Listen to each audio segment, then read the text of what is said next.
Boa tarde, tudo bem? Eu sou Rafael Pasquarelli e juntamente com Felipe Ferreira apresentamos aqui na BMC News o programa Você com Dinheiro. Felipe, tudo bem com você? Tudo bem, Rafael. Muito boa tarde. É um prazer dividir aqui a bancada com você novamente. E hoje com um tema que eu acho que vai deixar o pessoal alvoroçado. Seria estratégias com ações. Exatamente. Ô Felipe, mas só tenta me explicar uma coisa. A gente está vendo aqui que a Bolsa estava caindo 3%. É porque o Brasil perdeu na Copa, lá na sexta? Eu tenho certeza que sim. Eu acho que o pessoal ficou muito impressionado com a habilidade do Modric e por conta disso está buscando investimentos no leste europeu. Exato. Aí vendeu Bolsa Brasileira para comprar lá naquela região da antiga Iugoslávia. Exatamente, especialmente o pessoal de Luxemburgo, que a gente sabe que opera bastante mercado de ações globais. E isso também é por conta da derrota do Brasil que o dólar estava subindo também. Exatamente, quando tem esse fluxo negativo de dinheiro estrangeiro, o dólar sobe, não é verdade? Aula. Felipe, quais são as principais estratégias que podem ser usadas para quem opera com ações? Mas, por favor, Felipe, sem aquela resposta clássica que você tem que comprar na baixa e vender na alta. Não, comprar na baixa e vender na alta é uma excelente estratégia. O único problema é que geralmente a gente não sabe quando é a baixa e quando é a alta. E o que a gente tem do programa de hoje não é naturalmente uma recomendação de compra de uma ação, pessoal da CVM, forte abraço, mas nós estamos aqui para justamente debater estratégias que tentam fugir a essas pequenas oscilações e que mantenham uma tática robusta, né, das pequenas operações do diário não, mas o intra-anual, né, que a gente está falando de investimento de longo prazo aqui, justamente para proteger essas pequenas oscilações e você não precisar se preocupar tanto com acertar o olho da mosca. Então, quais são essas estratégias? Ou melhor do que isso, que a gente vai passar uma por uma delas aqui, acho que a gente consegue pontuar melhor quando for discuti-las. Mas o grande conceito que nós temos aqui é capturar ineficiências consistentes de mercado, né? Então, aproveitar lacunas que por N questões, ora psicológicas, ora de construção do mercado, ora oscilações mecânicas. Por conta dessas lacunas, nós consigamos estratégias que no longo prazo tendem a ser vencedoras ou a impor um prêmio sobre o mercado. E uma coisa que a gente também vai discutir é que nem sempre essas estratégias que são vencedoras são robustas, por exemplo, para o mercado brasileiro. Elas podem ter premissas que valem para outros mercados e não valem para os nossos. E aí, pessoal, nós estamos aqui para oferecer conteúdo, mas vale cada um de vocês construir a sua estratégia, o seu backtest. Então, o que a gente vai fazer daqui a pouco, Felipe, é um backtesting a partir de algumas ideias. Mas esse backtesting não pode ser, digamos assim, profeta do passado. Eu quero dizer o seguinte, eu tenho que tomar minhas decisões de investimento, considerando o backtesting, mas sem saber o que vai acontecer depois. Mas a gente já tinha essa informação, isto é, se eu montar uma carteira agora, usando uma regra, e montar uma carteira em 31/12 de 2012, eu não posso levar em consideração o que aconteceu em 2013. Exatamente. Eu só poderia usar as informações existentes em 31/12 de 2012. Exatamente. Você precisa, para fazer um bom backtest, você precisa conseguir simular as condições de tomada de decisão naquele momento. Um aluno me perguntou, hoje inclusive, sobre fazer o backtest de uma estratégia macro, de um fundo multimercado macro. Isso é muito difícil, né? Como é que você vai simular seu ambiente de tomada de decisão, suas perspectivas para o futuro do passado? É muito difícil, você já sabe o que aconteceu nos últimos 5 anos, você já sabe que teria uma pandemia, você já sabe que teria troca de presidente, então é muito difícil simular a tomada de decisão macro e fazer um backtest. Por isso que, às vezes, até a estratégia macro é criticada, e gestores são criticados por serem muito personalistas, né? Agora, quando você pensa em estratégias objetivas de ações, aí sim é possível e é um pouco do que a gente pretende fazer aqui hoje. Vamos lá, se a gente conseguir mostrar aqui a minha tela, a gente vai ser capaz de mostrar para os nossos telespectadores, os internautas e quem assistir depois, qual foi o raciocínio. O primeiro raciocínio que vocês estão vendo aqui na tela é o seguinte: eu estou buscando todas as empresas do Ibovespa, da Bovespa, perdão, não do Ibovespa, da Bolsa inteira. Da Bolsa inteira. E estou pegando as 10 maiores com dividend yields. dos últimos 252 dias. O que isso significa? Estão me falando aqui no ponto que tem uns 10 anos que não chama mais Bovespa, acho que é B3, não é isso? B3. Desculpa, Felipe, desculpa. Depois eu pego na curva, mas tudo bem. Então, imagine que eu pegue todas as empresas listadas na B3 e as ordene de maneira descendente, ou seja, o maior dividend yield para o menor dividend yield e só vou aproveitar as 10 primeiras posições. Perfeito. É isso. E de restrição eu não pus nada, ou seja, não pus sequer restrição de volume. Perfeito. Então você está pegando de todas as empresas negociadas em cada ponto, aquelas que tiveram os 10 os 10 maiores dividend yields, não é isso? Exato. Perfeito. E aí, olha o que o Condinheiro mostrou. Ele falou o seguinte, ó, lá em 2012, comecei em 2012. Lá em 2012, as 10 empresas com maior dividend yield eram essas daqui. Pô, só dá aqui empresa elétrica, geração de energia elétrica, essa companhia Aliança de Seguros da Bahia e assim por diante. Aí em 2013, repete o raciocínio. Então tem Pine, Eletrobras, Telefônica. Ah, mas eu não gosto de Pine. Cara, o algoritmo aqui, ele é sistemático. Você pôs a regra, ele devolveu as empresas com maior dividend yield. Repete para 2013, repete para 2014, repete para 2015, repete 2016, 2017, até hoje. Até hoje. E para cada ano você monta uma carteira de peso igual com cada uma dessas 10 ações selecionadas por ano. E agora vamos ver como elas desempenharam. Felipe, você consegue explicar aqui esse desenho com a estratégia dividendos versus Ibov? A estratégia de dividendos dá uma esticada aí nos últimos tempos. Mas o que é a estratégia de dividendos? Foi justamente o que a gente acabou de montar. Exatamente, muito bem. O que é importante de a gente considerar numa estratégia de dividendos? Existe uma conversa até diria bastante maluca, de que, olha, você compra a ação no último dia com e vende no dia seguinte, você coloca o dinheiro do dividendo. Pessoal, isso é furada. Não é isso que é a estratégia de dividendos. O que importa realmente numa estratégia de dividendos, também tem uma outra conversa que eu também não concordo, de que, olha, mas quando você tem dividendos, você continua com as ações, então aquele dinheiro entra para o seu bolso, você continua com papel. Também não faz sentido, também não faz sentido. O que realmente importa numa estratégia de dividendos primeiro, é uma validação da capacidade de a empresa pagar dividendos, né? Que tem uma sinalização negativa, sim, de que ela não tem outros projetos para investir, mas carrega uma sinalização muito positiva que ela gera caixa o suficiente para manter o investimento dos seus projetos e distribuir parte desses recursos. Então, investir em empresas que pagam bons dividendos tem uma sinalização positiva. Fora isso, ela garante renda recorrente. Por que isso é importante? Pelo chamado efeito clientela. O efeito clientela é justamente, para investidores que estão aposentados, usam essa renda para pagar, por exemplo, suas despesas recorrentes, é muito importante ter esse fluxo recorrente para você não ter que vender a ação em momentos críticos.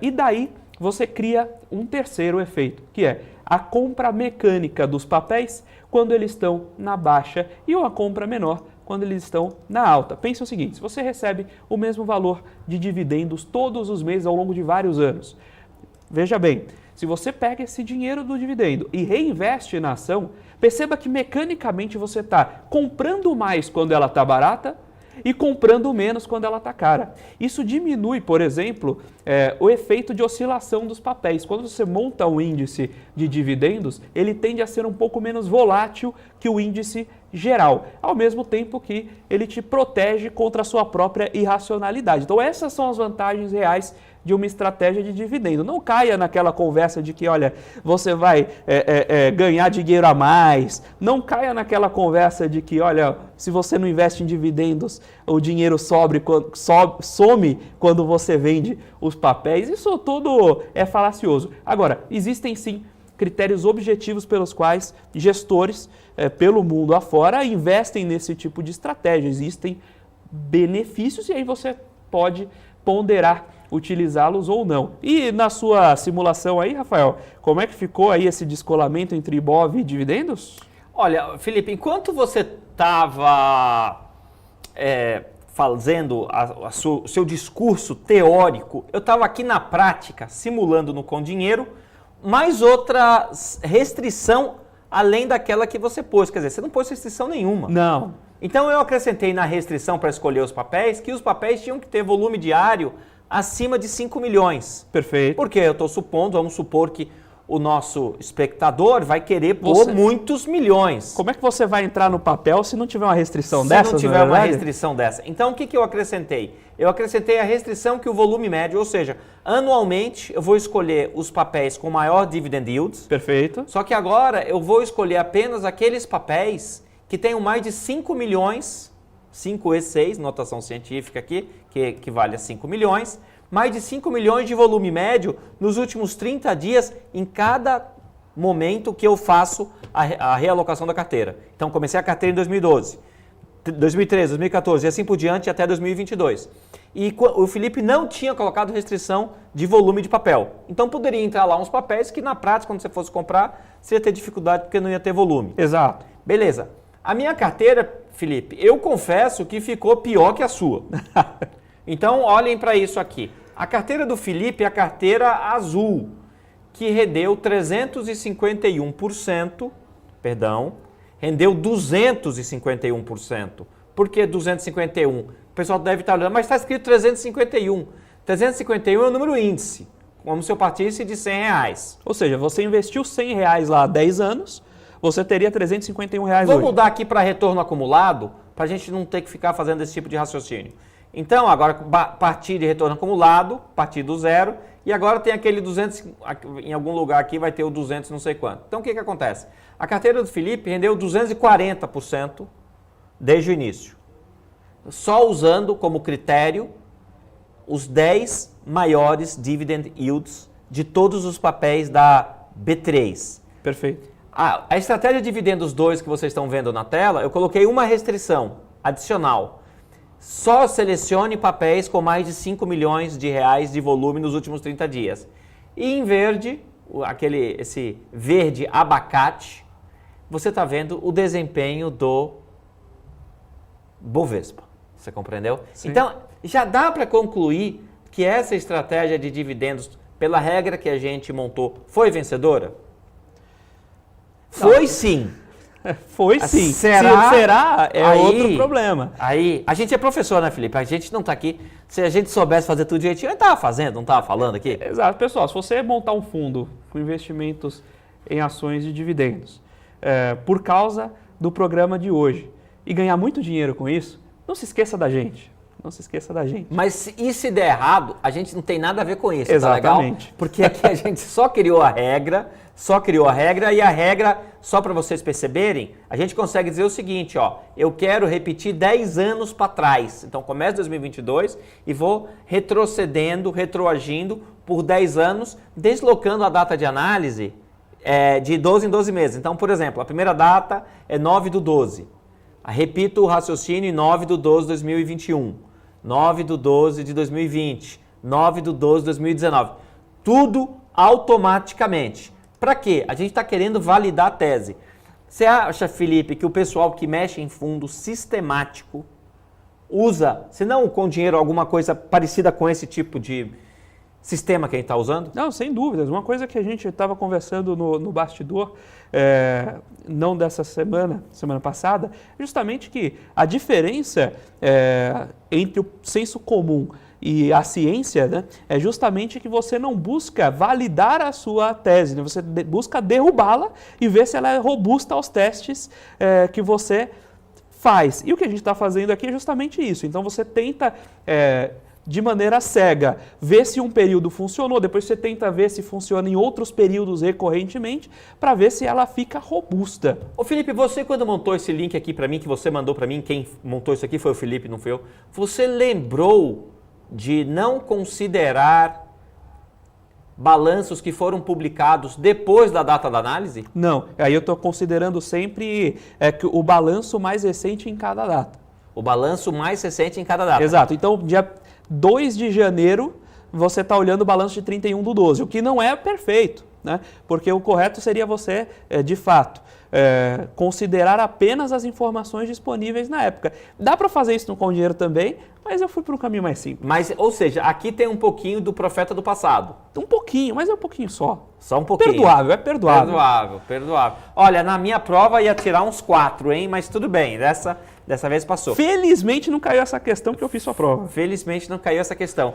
E me fala outra coisa, qual outro tipo de desenho você montou para a gente testar de forma sistemática? Tem uma outra estratégia que o pessoal que está aí nos comentários, inclusive, se vocês puderem comentar, se vocês conhecem as estratégias, já utilizaram, gostam ou não gostam, seu comentário é sempre super muito bem-vindo.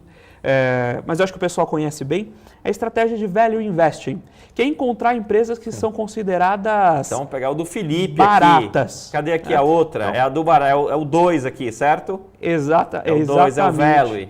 Vamos lá aqui. Estratégias em... Tá rodando aqui. Na verdade, eu tinha te passado estratégia de qualidade e estratégia de valor. Vê qual você puxou aí.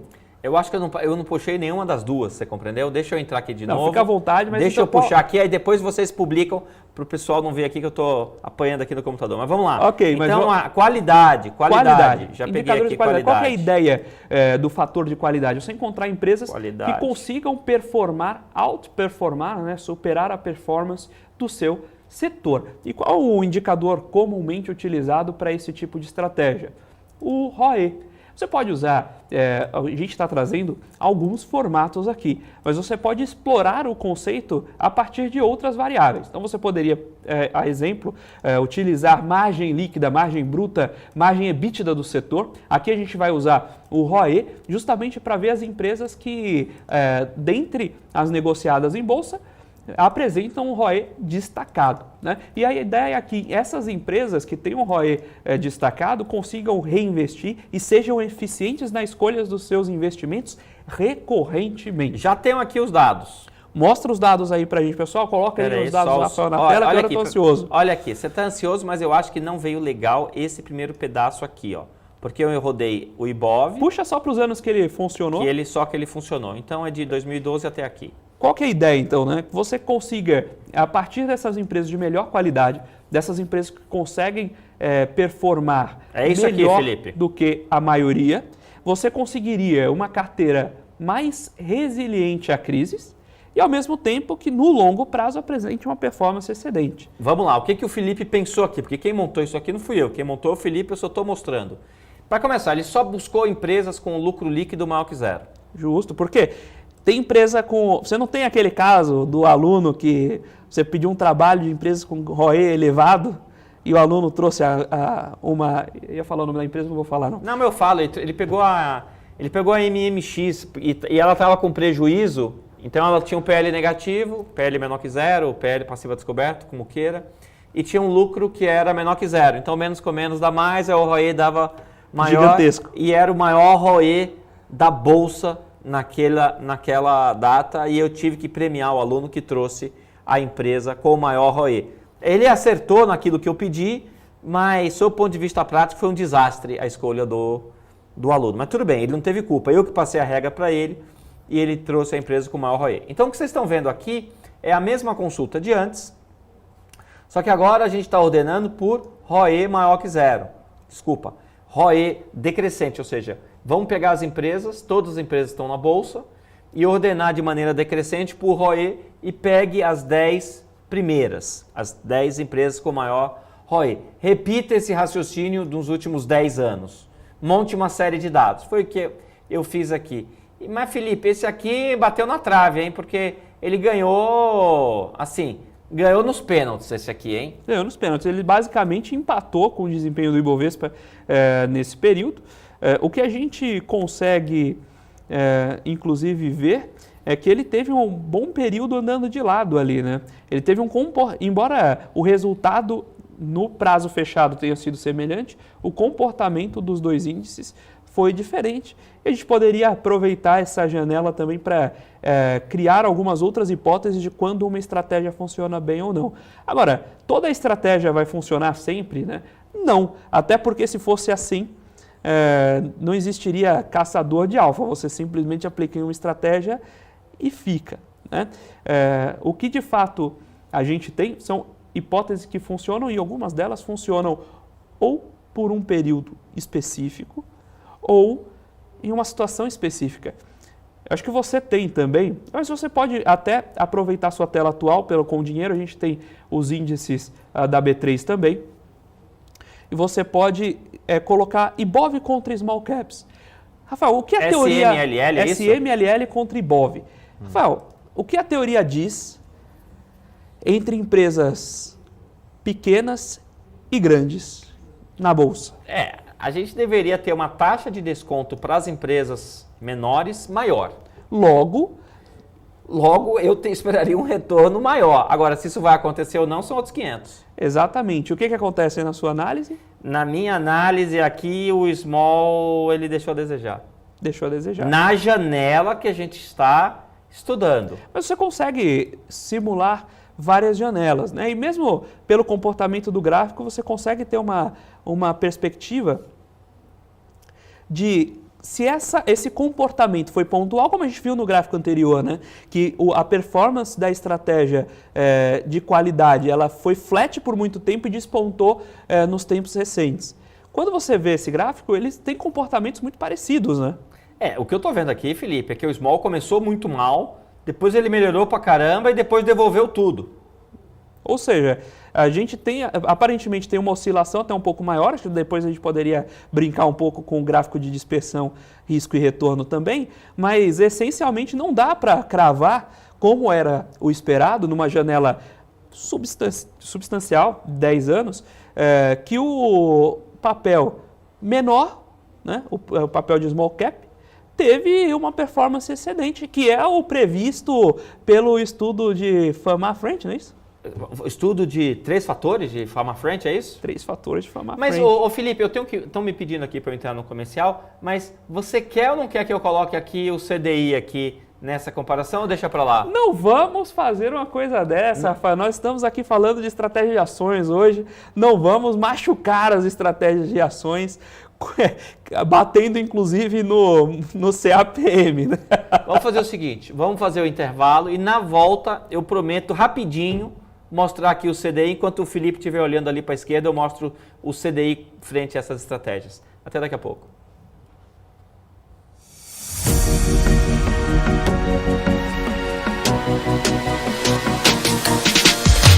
BMC News, informação que gera valor.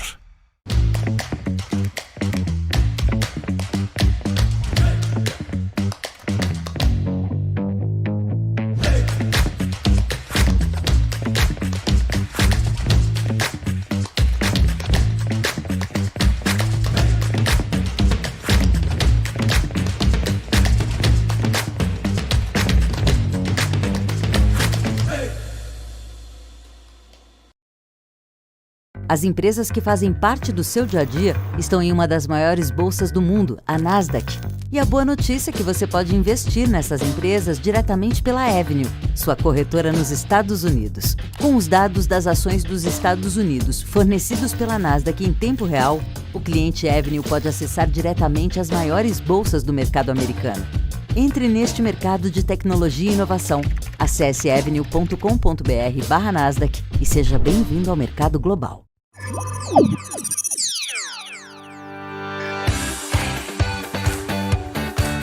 Aqui você pode negociar índices como DAX, Nasdaq e S&P 500 e commodities como soja, cobre, petróleo e café. Além de ações e ADRs das maiores empresas do mundo, como a BMW, Google, Apple, Netflix e Disney.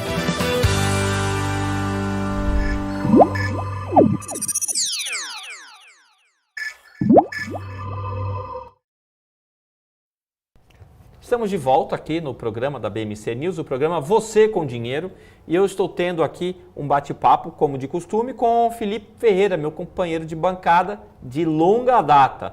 Longa data quanto tempo, Felipe?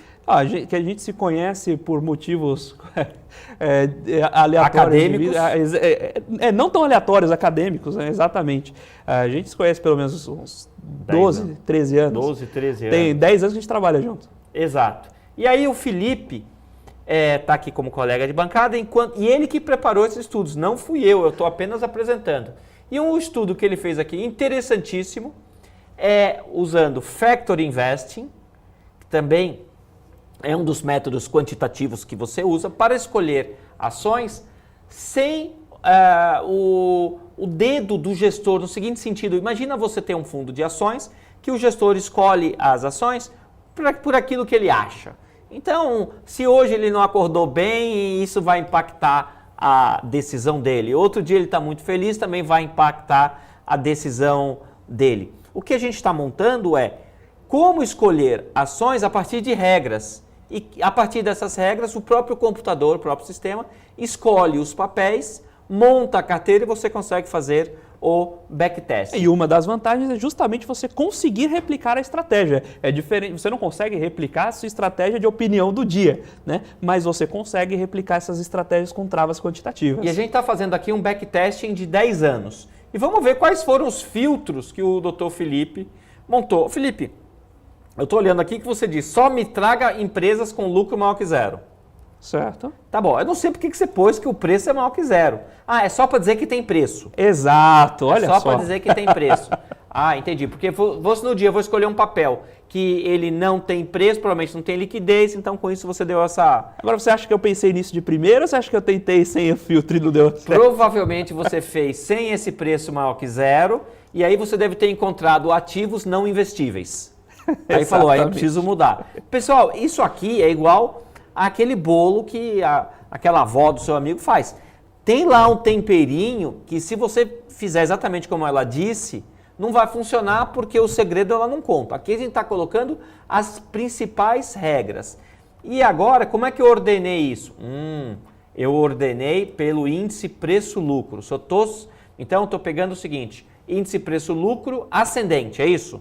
Então, estou pegando as empresas com os menores preço-lucro, que é esse IPL aqui, estou pegando as 10 empresas com o menor preço-lucro. Mas, puxa vida, esse preço-lucro aqui não poderia vir um preço-lucro negativo por essa sua conta aqui, Felipe?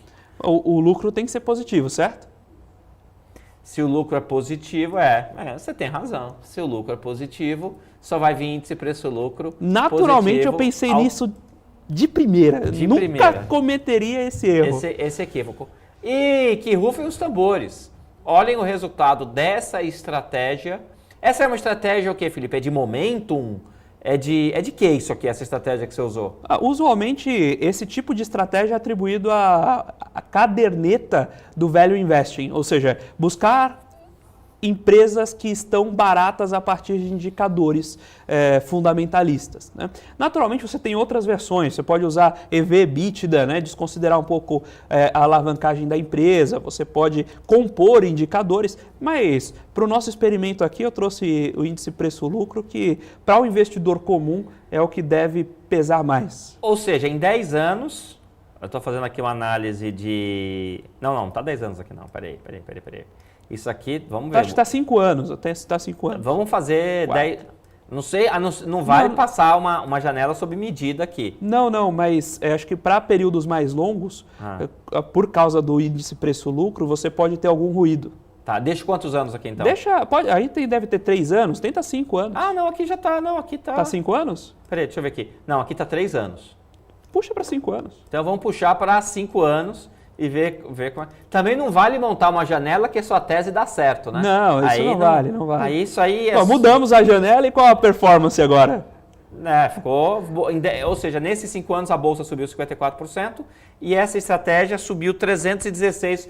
Felipe, eu não resisto. Peraí, CDI aqui. Peraí. Pode colocar o CDI, agora eu deixo. Pode colocar o CDI, pode colocar S&P 500. Nossa, pode colocar Russell 1000. Ganhou. Pode colocar o que você quiser. Agora é o seguinte, alguém poderia criticar que só o preço maior que zero talvez não tenha liquidez do papel. E se eu fizer assim, ENS, volume médio, quem faz na hora, hein? Quem sabe faz na hora. Vamos pegar um volume médio de quantos meses? 3 meses? Pode ser. 3 meses, eu quero um volume médio nos últimos 3 meses maior que 5 milhões. O que eu quero dizer? Só me traga empresas com lucro maior que zero, volume papel com volume maior que 5 milhões, ordene de maneira ascendente pelo índice preço-lucro. Esse IPL aqui, pessoal, que vocês estão vendo, nada mais é que o índice preço-lucro, ponto. e eu quero de maneira ascendente. E eu quero comparar com o seu resultado anterior. Então eu vou mudar aqui o nome da variável. Vai ser estratégia Value Investing 2. Perfeito. E aí, quanto tempo vai demorar para rodar isso aqui, Felipe? O que você acha? Deve levar uns segundinhos. Um segundinho. Então, Mas enquanto roda, o pessoal que está assistindo a gente pode aproveitar para deixar o seu like, Exato. deixar a sua inscrição na página da BMC. Com certeza. Né? E deixar os seus comentários, suas dúvidas. Eu vi que alguém perguntou se daria para montar um ranking desse usando o Sharp. Tem alguns comentários sobre isso, acho que vale a pena a gente passar depois, mas deixe também seu comentário, sua sugestão, ela é muito importante para nós e naturalmente, se você perdeu algum dos programas anteriores, a gente tem a trilha, volte lá e veja os programas anteriores. É sempre muito bacana receber o retorno de vocês e muito obrigado, Helder. Muito obrigado pela sua consideração, que meus probióticos estão em dias. E eu quero dizer o seguinte, nunca antes na história desse país, alguém mostrou Factor Investing ao vivo. Ao vivo? Jamais! Ao vivo. Perceba o seguinte, eu estou esperando aquele terminar de rodar e assim que ele terminar de rodar, a gente vai ver o comparativo com mais uma quebra, que é o seguinte, olha, eu só quero papéis com volume acima de 5 milhões por dia de volume médio nos últimos... deixa eu ver quanto tempo eu pus aqui de volume. Deixa eu ver aqui. Nos últimos 3 meses. Opa, rodou. Né? Não rodou não, tá rodando aqui. Então, enquanto ele roda, Felipe, eu estava conversando aqui com o Felipe, agora ele terminou de rodar, ficaria bem mais legal se a gente fizesse um estudo não usando lucro, usando a métrica fluxo de caixa.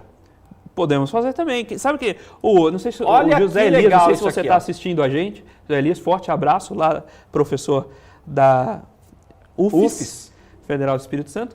Ele gosta muito de métricas com fluxo de caixa. Ele ia ficar feliz de ver esse teste. Felipe, como que você analisa essa nova série que eu criei, diferentemente da sua, que apenas considerava que o papel tivesse negociação no dia, mesmo que fosse um papel, eu coloquei agora... O volume tem que ser acima de 5 milhões por dia. E é o gráfico vermelho que vocês estão olhando. Quais considerações, Felipe, você conseguiria tecer sobre esses resultados? Você teve um resultado parecido no longo prazo, até com menos oscilação, né? Porque é normal, as ações com menos volume, elas acabam oscilando mais, você tem mais chance de tomar uma invertida e tudo. Mas, de toda forma, a gente continua tendo um resultado excepcional. Felipe, ainda daria para você colocar aqui o seguinte, outro indicador relacionado a risco. Por exemplo, eu só quero papéis com beta menor que 0,8. Por que eu poderia querer só papéis com beta menor que 0,8? Você vai forçar o risco da carteira para baixo. Eu vou forçar o risco. Vamos pegar um beta dos últimos 12 meses menor que 0,8. Estão vendo aqui? Na hora. E eu vou chamar isso aqui de... vamos criar uma série de número 3. E aí, enquanto ele está rodando, ele está fazendo todo o backtest, o que ele está fazendo? Ele está buscando todas as empresas da Bolsa, eu tinha falado do Bovespa, o Felipe aqui me corrigiu, da B3, dos últimos 10 anos, rebalanceando anualmente, buscando as empresas com menor índice preço-lucro, porque num conceito de value investing, seriam empresas baratas, não é isso? Exato. Mas não tem o dedo do gestor. Essa é barata, mas eu não quero, porque... Não tem. É algo automático, sistemático, não tem o modo gestor aqui. O modo gestor pode ser problema, não pode, Felipe? Sem sombra de dúvida, até o medo do gestor. Uma vez um aluno meu fez uma estratégia backtesting que envolvia long and short. Em algum momento ele ficou vendido em bolsa e comprado em uma... Eu acho que posso falar a empresa, não tem problema. Em Gafisa, 100% da carteira em Gafisa. Você acha que um gestor, escolhendo o papel, teria coragem de fazer uma estratégia dessa? O cara tem que ser muito louco para fazer um negócio desse. Só que a estratégia dele dava uns 900% em 10 anos. Né? O problema é você ter coragem de colocar em prática. Ele sendo aluno, ele coloca um dinheiro de mentirinha lá e aí tudo bem. Vamos lá, vamos ver aqui se ele já rodou. Vamos ver agora, vai ser estratégia Value Investing 3. Pessoal, só para vocês entenderem o que eu fiz. O que eu fiz aqui, o 3, eu vou até tirar o CDI aqui para não poluir. A estratégia Value Investing 3, eu coloquei o critério das 10 empresas com o menor preço-lucro, ordenando de baixo para cima. Então, vai ter preço-lucro 2, depois preço-lucro 3 e assim por diante, as 10 empresas. Mas eu só quero empresas com beta como com beta menor que 0,8. Ou seja, imagine que o meu marca-passo, o meu coração não esteja tão bom ainda. Assim, quero dizer. Então eu não aguento tanta oscilação. Então eu coloco lá uma formulinha para o beta ser menor que 0,8. E aí, onde ficou aqui, Felipe? O Value Investing 3 ficou a curva verdinha. Pessoal, isso é lindo, pessoal. Isso aqui, tenho vontade de chorar, porque a teoria financeira funciona. Você está vendo aqui o seguinte, que olha a volatilidade da curva verde. Não, joga isso para a curva de volatilidade. Vamos ver como ficam essas quatro carteiras. Olha para isso aqui. Tudo bem, você tomou um pênalti em retorno, certo, Sem Felipe? dúvida. Você tomou um pênalti em retorno. Você está falando naquela ferramenta de risco, risco, volatilidade e correlações. Então eu só vou pegar esses caras daqui, Ctrl C, vou entrar aqui em risco, essa ferramenta aqui, certo, Felipe? Isso. E aí, roda. Vamos ver as estratégias 1, 2 e 3. Olha para onde foi. Peraí, vamos pegar. Muito bom, isso é muito bom. Não, ficou aqui negativo porque eu estou pegando uma janela que não é adequada. Vamos pegar desde 2012 aqui. Desde 2012. Né? Desde 2012. Ela está mais antiga, 7/12/2012, 19/12/2012. E aí, o que a gente percebe aqui?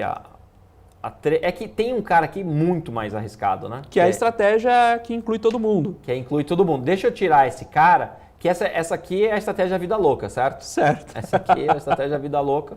E é a velha. Vamos tirar aqui e rodar de novo para ver como é que fica com a escala do gráfico. Vamos lá. É isso aqui. Nesse período, a 3, como a gente esperava, tem a menor volatilidade. E olha que legal, então você consegue compor uma carteira com retorno maior e volatilidade menor que o Ibov. Olha que legal isso aqui.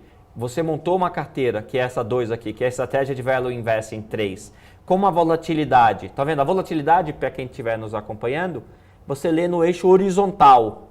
Então, no eixo horizontal, você está vendo que essa estratégia de Value Investing teve um retorno menor, teve um risco menor que o do Ibovespa e um retorno sem ser profeta do passado. Exato. Né? Não vale aqui ser profeta do passado. Isso aqui foi um teste, um backtesting, você compreendeu? E nesse backtesting a gente só usava as informações que a gente tinha no momento. Eu não peguei as empresas que eu já sabia que iam render mais, aí não vale, isso aí é gol de mão. Se bem que exemplos futebolísticos hoje no Brasil não tá bom, não. Deixa eu tirar essa história do gol de mão. É por isso que a bolsa está caindo. É por isso que a bolsa está caindo e o dólar está subindo por conta do resultado. É por conta de sexta-tarde. Sem sombra de dúvidas. Inclusive, só para repassar, quem chegou um pouquinho depois, o que a gente está fazendo? Moisés Santana trouxe ali, a gente está buscando estratégias de investimento em ações, estratégias consolidadas que passaram pela literatura acadêmica e nós construímos aqui ao vivo o backtesting dessas estratégias. Então nós vamos com dinheiro para justamente testar o histórico dessas estratégias, não sendo profetas do passado, como o Rafael colocou, mas retornando a cada ano. Em cada ano, se eu seguisse essa estratégia, como ficaria a minha carteira de investimentos ao longo do tempo? Né? Então a ideia aqui é justamente fazer esse teste quantitativo de teorias de estratégias de investimento em ações. Você já ouviu falar na fórmula mágica de Joel Greenblatt? Vamos fazer um intervalo. Enquanto estiver no intervalo, entra no Google, dá uma olhadinha na fórmula mágica do Joel Greenblatt. Greenblatt é Greenblatt. Até daqui a pouco.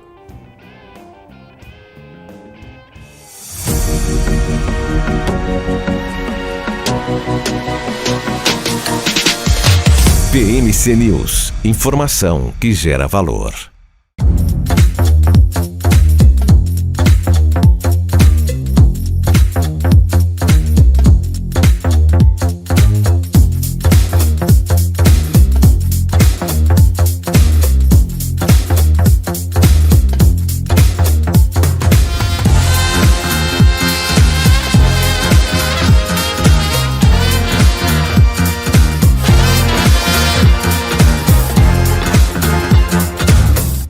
Você está cansado da mesmice, negociando em plataformas com ferramentas desatualizadas? Falta variedade e funcionalidade? Aproveite nossa grande seleção de ferramentas de trade, baixas taxas de negociação, suporte em português 24 horas por dia, com mais de 200 criptomoedas disponíveis para trade e a facilidade de depósitos com Pix. Aproveite o futuro agora. Bybit. Abra sua conta hoje mesmo. Bybit.com.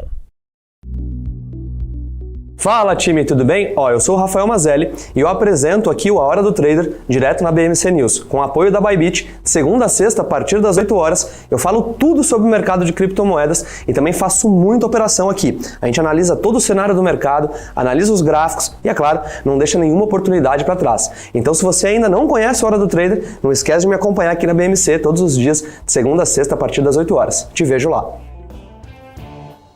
Pessoal, estamos aqui de volta no programa Você com Dinheiro na BMC News e estamos discutindo Factor Investing.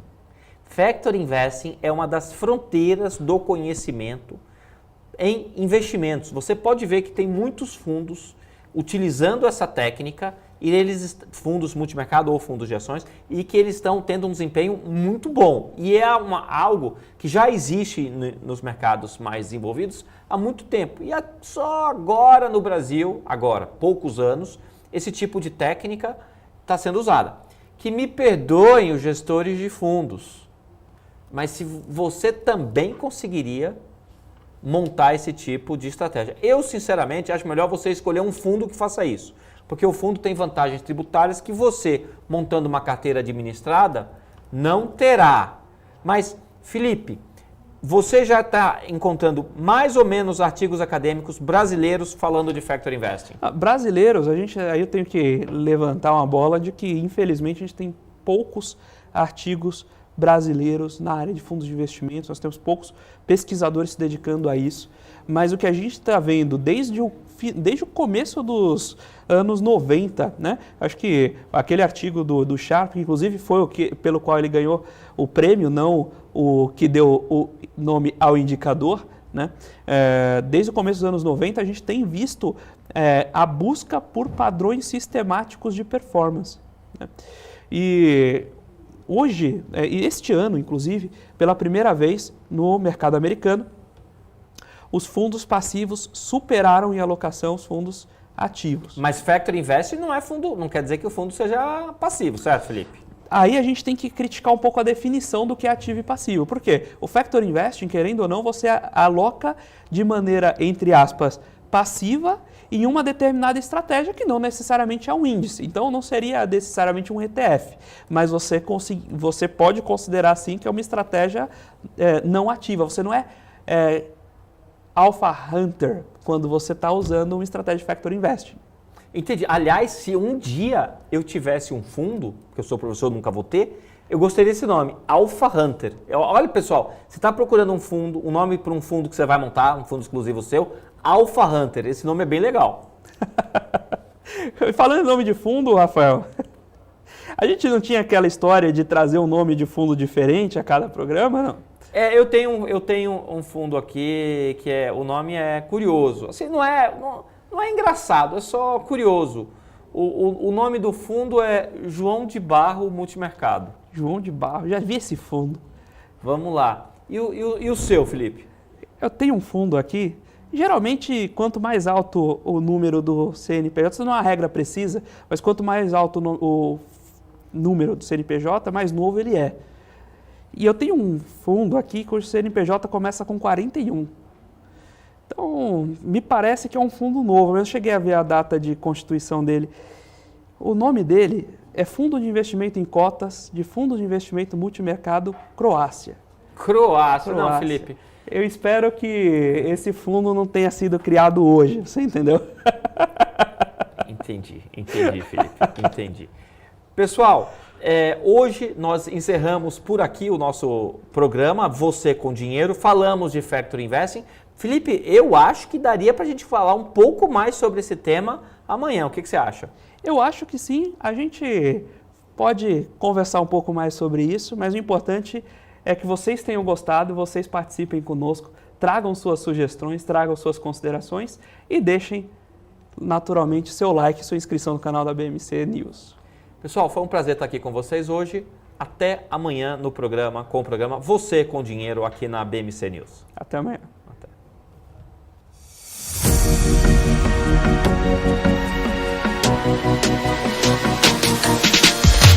BMC News, informação que gera valor.